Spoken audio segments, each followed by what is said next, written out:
In this section, we'll look into the political argument for interventions.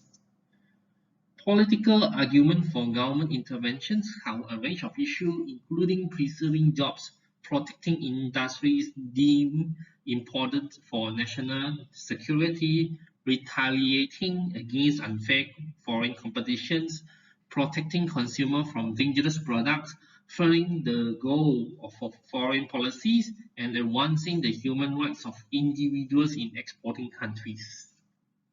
First, protecting jobs and industries. Perhaps the most common political argument for government intervention is that it is necessary for protecting jobs and industry from unfair foreign competitions. Second, national securities. Countries sometimes argue that it is necessary to protect certain industries because they are important for national securities. Defense-related industries often get this kind of attention. For example, aerospace, advanced electronics, semiconductors, and etc. Although not as common as it used to be, this argument is made until today. Third, retaliations. Some argument that government should use the threat to intervene in trade policy as a bargaining tool to help open foreign market and force trading partners to play by the rules of the games. For example, the US government had used the threat of punitive trade sanctions to try to get the Chinese government to enforce its intellectual property laws.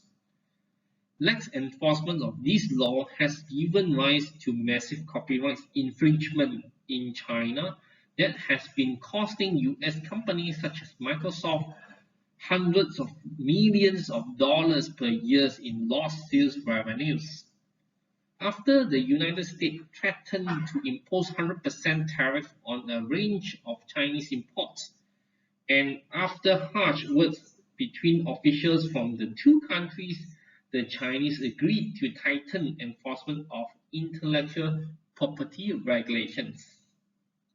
If it's worked, such a politically motivated rationale for government intervention may liberalize trade and bring with its resulting economic gains. It is a risky strategy somehow.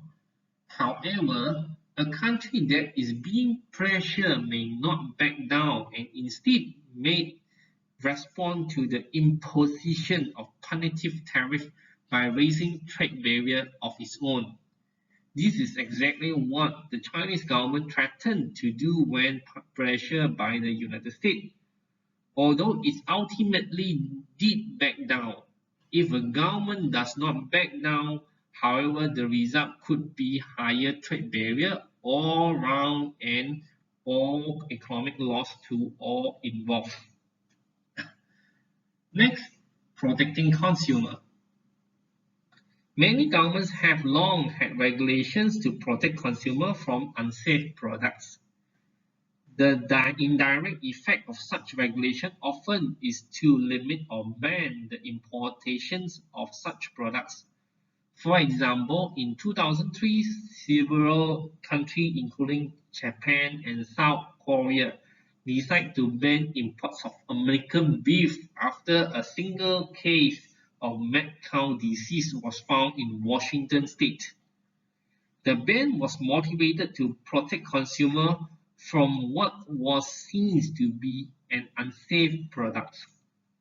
Together, Japan and South Korea accounted for about $2 billion of US beef sales. So the ban had a significant impact on US beef producers. After 2 years, both countries lifted the ban, although they placed stringent requirements on US beef imports to reduce the risk of importing beef that might be tainted by mad cow disease.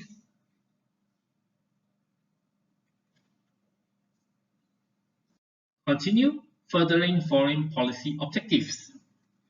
Governments sometimes use trade policies to support their foreign policies objectives.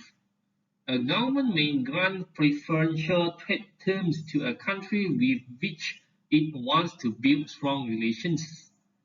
Trade policy has also been used several times to pressure or punish rogue states that do not abide by international law or norms. Protecting human rights.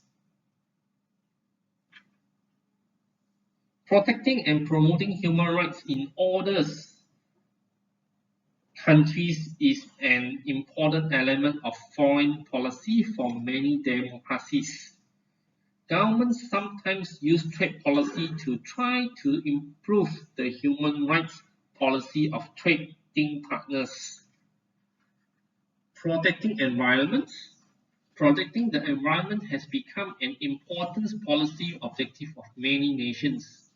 Increasingly, environmental interest groups such as Friends of the Earth and the Sierra Club has been pressuring governments to regulate international trade in a way that protects the environment.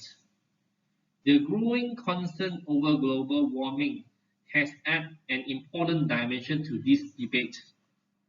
One argument frequently made by environmental organizations is that there is a strong relationship between income level and environmental pollution and degradation. Thus, to the extent that international trade leads to higher income levels, it can also be expected to lead to a decline in environmental qualities. Organizations such as the Sierra Club argue that as a consequence, strong environmental safeguard needs to be part of any trade agreements, and governments should be allowed to restrict trade if doing so benefits the environment.